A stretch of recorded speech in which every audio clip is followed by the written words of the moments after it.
Hey, it's Julian from the Ambitious Sloth podcast, your podcast that interviews remarkable people and asks them what they do, how they got there, and most importantly, why they're doing it. Today we got the answers from Werner Schouten, and him I met, of course, in the honors program of the University of Twente. And from there on, he was, for me, the manifestation of ambition. And that's why I also invited him today in my podcast. So welcome. Yeah, thanks for having me. Thanks for the nice introduction, I would say. Sure, you're welcome. So first of all, who are you? Like, what are you doing? Give like a short overview of like the thing you spend the most time on. Let's say like that for now. Yeah, so, well, as you already mentioned, I'm Werner. I'm currently graduating as a student of advanced technology here at the University of Twente, just like you just did for psychology. And so like initially I had like really technical background, but over time that developed more into towards also like some more diverse areas such as like sustainability, etc. So that's also what I'm mostly busy with now. Okay. It's like more into sustainable development in like the broadest sense of the word. So I'm really passionate about public speaking. So I do that a lot for the specific organization Maatschappij, which I gave guest lectures and workshops on the growing movement of social and sustainable entrepreneurs.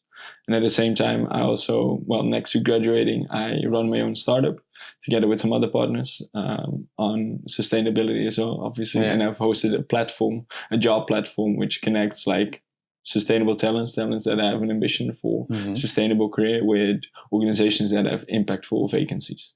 So I've done that. I've now ended that. And after graduating, I will focus more on my startup full time and then also on giving still the guest lectures and the workshops on sustainability. So that's mostly what I'm doing at the moment. So you really focus on your small baby, your business, and giving the lectures. So these are at least the ones that make the most fun. I guess you have to do the graduation, but the other two are still super making a lot of fun for you. Yeah, definitely. Those are the things that give me the most energy because those are like closest to my heart. Yeah, I would say. And what was somewhere like an initial point on why you started with doing the sustainability, and why did you start with your own business? Yeah, so for me, that's always been like a challenge. Like I always had like sort of an ambition to do a lot or to like to achieve something. Like that's also what was a vital part of my upbringing. Okay, where's that coming from? Like, do you have a memory of where this was quite obvious that you wanted to do something, or you saw it somewhere and then the spark came, I want to do this? So yeah, I would say like from a very young age, I started working already pretty young. Like, and for example, like I came from an area and it was sort of near Amsterdam where you could like work in like tulip fields, you could work with your hands, etc. And then it was really tough work. As a young guy, you had to sort of like during May holidays, you had to sort of bend over and like break the tops of like tulips for like weeks long, and like because you were like a cheap workforce, they were interested in that. So then you worked really hard, you earned some money, which was quite a lot for that time, but that was really tough. And like those weeks were quite tough, but they also made you realize like there's more to life than this. Like you saw also older people that still did those jobs, and then you figure like, that's not how you want to end up. And that sort of also gave like recognizing, even though sometimes you dislike school or you just like high school, that made you realize at the end of your holidays, like, it's definitely worth like striving for something bigger than like this and going to school and making something of your life. Because you had the kind of, not bad example, but an example that made you a bit question whether you want to go the whole way doing such a job, because you saw other people doing this. And this as the negative example, and you had developed an aversion to this, and that made you strive for something bigger, something new. On the one hand, it was like the discomfort for the job, of course, and on the other end, I thought there's also like more value that you want to create in your career, in your life, than just like being part of like working in such a small thing, such as like flowers, etc. Okay. So actually from that onwards, I sort of developed that sort of ambition and sort of that, I think, determination to like spend a lot of time. I saw the value of school much more than like developing myself cognitively. So then I had that ambition, but I didn't really know where to sort of spend it on. Mm-hmm. So I was always very much interested in a lot of diverse things. So like I chose my study just because it was very broad and gave me a lot of opportunities to sort of still go different directions. So it was a rather safe choice. And then I tried to really sort of like see where I could spend most of my time on. I had really diverse interests. Then I had a month that I found sociology very interesting. Then a month I found philosophy very interesting. And that was like on one end nice, but you really want to find that core passion of you. And that was a challenge because I recognized, and also as part of the honors program, we did some personality tests. Mm-hmm. And also from those personality tests, it was shown that like maybe the biggest factor of the biggest obstruction of the impact that I could potentially make in my life would be my like too diverse set of interests, like my inconsistency of interest. Yeah. So that made me realize, okay, I really have to sort of like try to focus on this one specific direction. So I started by doing like sitting at the top in my ethic and then like think like, yeah, what is the thing that really connects to me? But that's actually nonsense because you can't sort of sense beforehand like what you like to do most. Yeah. And then I got into, for example, public speaking. I did that sometimes at university. I did it sometimes in my free time. And then like that warm feeling that you get when you stand in front of an audience, like you can't think of that in your ethic that like you'll find that great when you do it. You can only experience it. Mm. So then I sort of got more into an attitude of like try out to find out. So I tried to take up a whole lot of things. Okay. To really taste like what is sort of the direction that I would want to head into. So it was like a fairly long exploration period. But still, like also with public speaking, there's like a means of like, it's not something in itself. Mm-hmm. If you say, I want to be a public speaker, yeah, sure. But what do you want to talk about? So that was still a struggle, but that's like, I think also a continuous development process. Sadly, you continuously try to specify more and more where that passion is, where that warmth comes from, what particular aspect of the activity that you're doing is that you like. And also coaching helped a lot with that because I had this continuity of interest, this inconsistency of interest. Mm-hmm. And then like as part of the honors program, we got a coach, and with him we had really long talks about like yourself, and that felt odd at start. But we learned to sort of set up the requirements for me for the things that I would find interesting. And that was really useful because then you saw like, okay, it has to be hands-on, but it has to be also with people. It should be cognitively challenging, etc. And you came with this whole list of requirements. And then after that was time to sort of like find, okay, what then connects to that. Okay. But you said you still wanted to go into a super specific direction. Yeah. But you didn't know where, so you had to explore a lot and had to widen up everything again. So, I mean, and also being looking at those specific things now in kind of in our young age is still not seeing so often usually, that you as a young person, okay, now I need to be super specific because to have a huge impact, because we're still super in the beginning of our working life. And so that's a bit, I think just a bit contrasting to the usual environment with the usual people our age. So why do you think this can be or has been so important for you?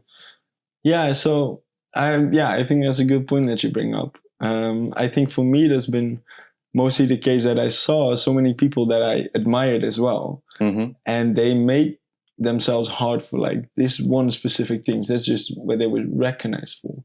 And I also figured that like if you want to create an impact, either as an entrepreneur or as like just within an organization or something, it's perfectly fine. And you see that also with a lot of students, that they find a whole lot of things interesting, and then they try to contribute to each of those things a bit, which is nice. There's nothing wrong with that. But I figured if you want to sort of, especially also in the field of like, if you would like to go into the field of public speaking, it's good that you're expertise in something.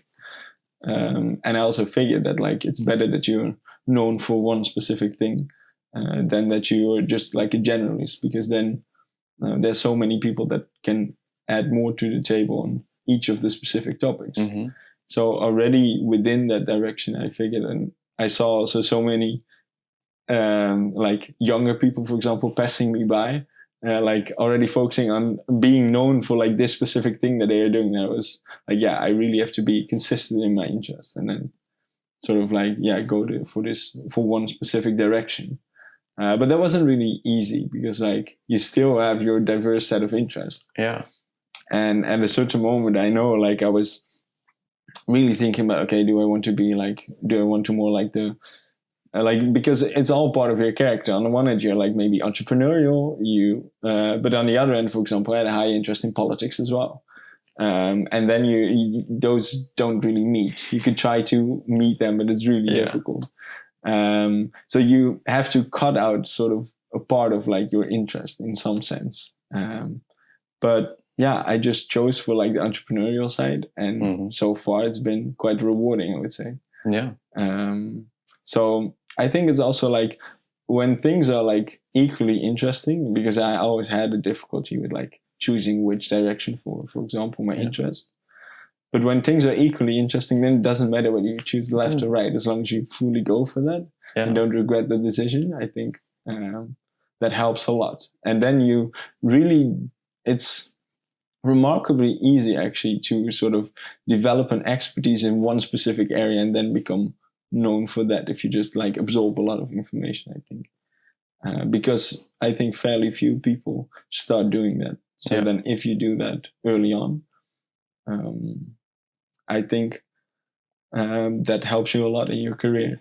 What then comes into my mind, usually when I maybe stay in front of those decisions, is okay, when I now go for one of the options, the other one might still be better.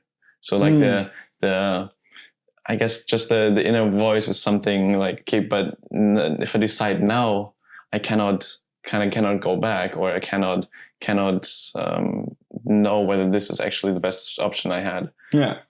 So how do you have this as well, and how do you deal with this? Yeah, so fair point. Like, I think, first of all, of course, you're still dynamic. You're developing as a person as well. So, for example, I now chose deliberately to focus on like the entrepreneurial side of me and not, for example, on the politics interest.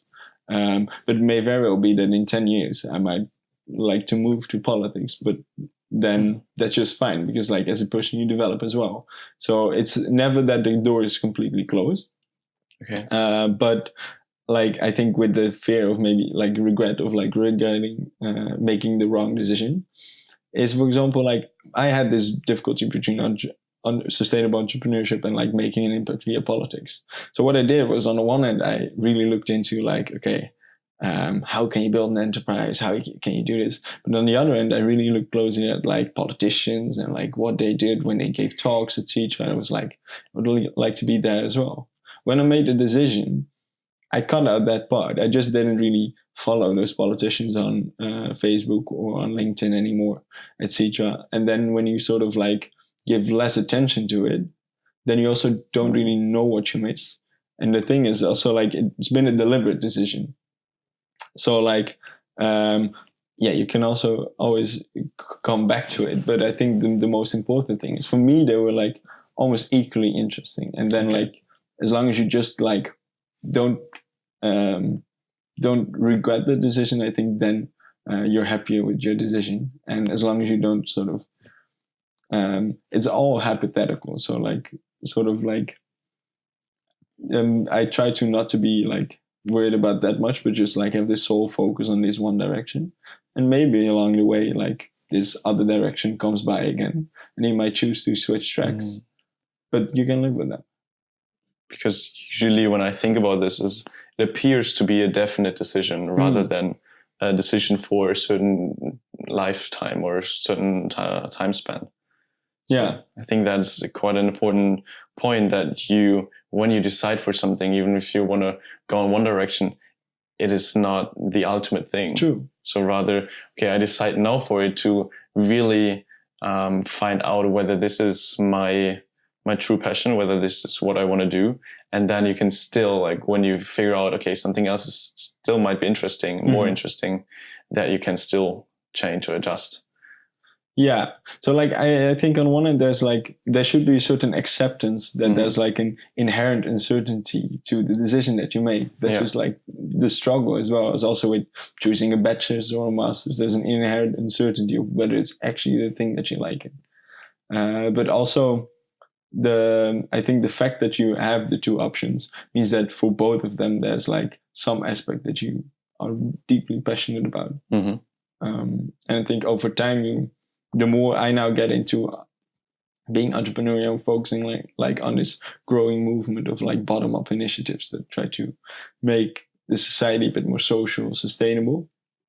Well, the more your world starts to look like that, and also the more you learn to specify what aspect of that you specifically like. And then when you now look back at politics, it's still very large, and it's a very large thing, and it's much less well developed of like what aspect you specifically like of that. Whereas I now know that much better for like the entrepreneurial part. So then it becomes, you're much less tempted all of a sudden to make that switch, because then you would have to start this exploration process again. That's in a whole different direction. And so this going deliberately through this process of making such a decision led you then in the entrepreneurial way, for you at least. Yeah. And going into or creating your business Impulse. Yeah. And what was the initial spark or the driving force to create exactly that startup, and maybe also say a bit what it's about? Yeah, so Impulse is like an organization that provides a carbon compensation service. So what kind of? A carbon compensation service. Yeah. So we work together with retailers. We calculate the carbon emissions of each and every product that they offer. And then we give consumers at checkout the unique opportunity to compensate for the exact carbon emissions of the products that they buy. Is it just as an example, comparison, you now have like in supermarkets somewhere stated on the product or next to it how much sugar there is? Is that maybe a thing what you then look for in creating for how many carbon emissions this product produced or something? Yeah. And putting it somewhere that consumers can see it or read it? Yeah. So, for example, like when you buy, for example, a pair of jeans in a web shop, then we have calculated, okay, for making this pair of jeans, maybe 10 kilograms of carbon comes free. And you can maybe display it on the product page. And then at checkout, just before you pay, you then give them the option, okay, do you want to compensate the carbon emissions of the products in your cart? So you can pay a few cents extra for like a jeans is then maybe like 6 cents extra to compensate the carbon emissions of your jeans. And these 6 cents we invest then in projects that reduce future carbon emissions. So we develop wind parks in Costa Rica or solar farms in Uganda. And in this way, we reduce carbon emissions and contribute to like the social and economic development of impoverished areas. Okay. And is there only carbon emissions included, or also something else? I don't know, like water usage, fair trade, or anything like that? No, for now, only greenhouse gases. Yeah. And they are then calculated in terms of like equivalents of carbon. Yeah. But we also see the interest in, for example, like, it's a very interesting thing is, for example, when making chocolate, there's like still a lot of slavery, for example, in the supply chain. Or like, so what you could do is then at the end of the supply chain, at checkout, ask the consumer for a few extra cents and like provide it back as a wage for like the people inside the supply chain. So that it could be like a social aspect of the concept, but we're not working on that yet. Okay. And so the important question is, why did you start this? Yeah. So I told you about the coaching that I had, right? When we made those requirements of like what I want to do, what the requirements for like what I should do and what meets my passion. And then directly after that, I went to South Korea for summer school for like a month in Seoul. And that was a great experience. It came at the right time because I had this list of requirements. It was good that I moved out of my normal environment to sort of have a reflection of what I've done and who I am as a person actually am. And then when I went to South Korea, I always I lived in a dormitory off campus. And every day I had to walk like 20 minutes to campus. It was really warm, like 34, 35 degrees every day, and very humid. And then every day I walked by this, I was always astonished. I had this very nice dormitory, but then when you walk to campus, you saw these really narrow alleys with these really poor neighborhoods, etc. Even in the middle of Seoul? Yeah. Oh. And that contrast was impressive, because then when you entered when you walked under the golden arches of the university, then you had bright, shiny buildings. Everything was nice. People were well dressed, etc. And people were complaining maybe about the grades that they had or something. And then this contrast was so big. And every day that I walked there, I saw this old woman. I think she was maybe 70, 80, with this huge trolley of only cardboard, which she was putting forward every single day, which she was then selling as a wage. And then that contrast was so big for me. Every day I saw that person, but I couldn't communicate with her. I couldn't speak a language. Barely could help her in some sense, because she didn't really know what to do with such a Western person. But I could feel empathy for her. I could feel that that there had to be done something for her. But I just feel so powerless then. And then when I entered university and I talked with my friends, and they were just worrying about other things of exams, etc.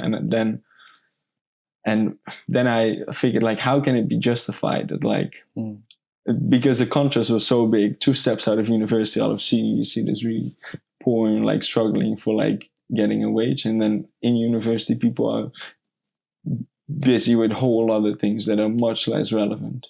And then how can you then sort of justify it if you'd buy a $4 coffee on campus at Starbucks, and not give that to her, for example? And then I realized that's that contrast was so big that I find I had to do something for that. But then it's important because there are so many other students also walking this path, right? Yeah. And what do you think is the difference that you looked at this and thought, okay, I need to change something, this is not right, but all the others were either not aware of it or, I don't know, pushing it away aside and not doing anything about it? What do you think is the spark that especially you now think, I need to do something? Where's this coming from? So I think this was really this beautiful combination of factors that happened at the same time, because I was also following these ethics courses in the summer school. And then when you talk about these things, for example, we talked about and I find this very good theory of John Rawls about distributive justice. It was the fact that I am enjoying the wealth that I was enjoying, that I could go to Seoul for the summer school. It's just luck. It was luck that I came to be here in this developed country. And there's no right that I have to the wealth that I'm having. But when you get to it, you're still sitting on it and keeping it. And then we got into this theory of distributive justice. Is if you would be, before you would come to life, you would be behind this veil of ignorance, and you wouldn't know where you would end up society, what social class you would be in, what country you would come from, etc. Then John Rawls argues is wouldn't you then all agree on certain fairness principles, that you would sort of equally divide things, and that you would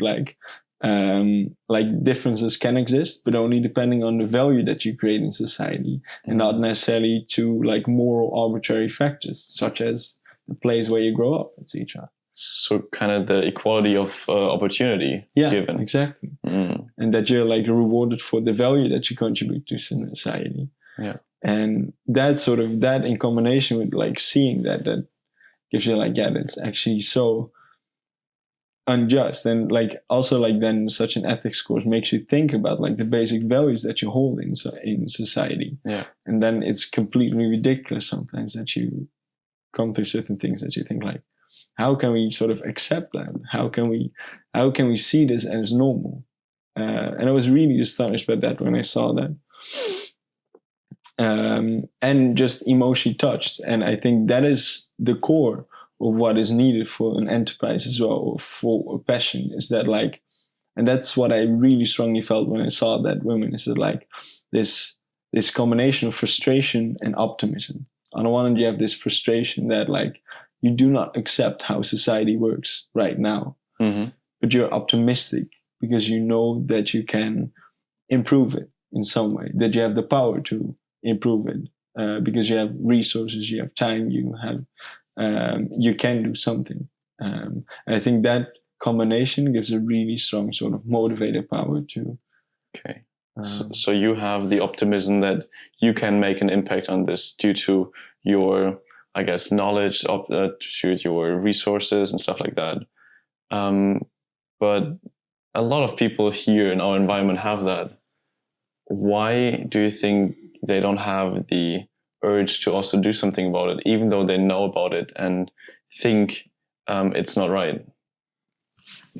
So I think that's, I think, really like a core issue, and that is also like a major challenge for our society in that sense. But that is, I think, mostly because we hear about most of the things in the news, but when you don't emotionally connect to it, then you still, I always compare it, for example, with like wearing a seatbelt in the car. Some people just, over time, they just take it off. They don't do it anymore because they don't like it or something. But then when they have a near crash, all of a sudden they start wearing their seatbelt again because they're then reminded of it, like that they should wear it, and then you see the value of it. And I think when you have like such an experience, like I just like sketch, then I think you can really get into it. And I think also with like improving communication technologies, etc., there's a great opportunity for that, is that we can start feeling empathy to people that we're very distant from. Because like, the thing is like, there, the contrast was really big. 2 steps out of university, there was like a whole different environment that you were in. But actually that distance is like morally arbitrary.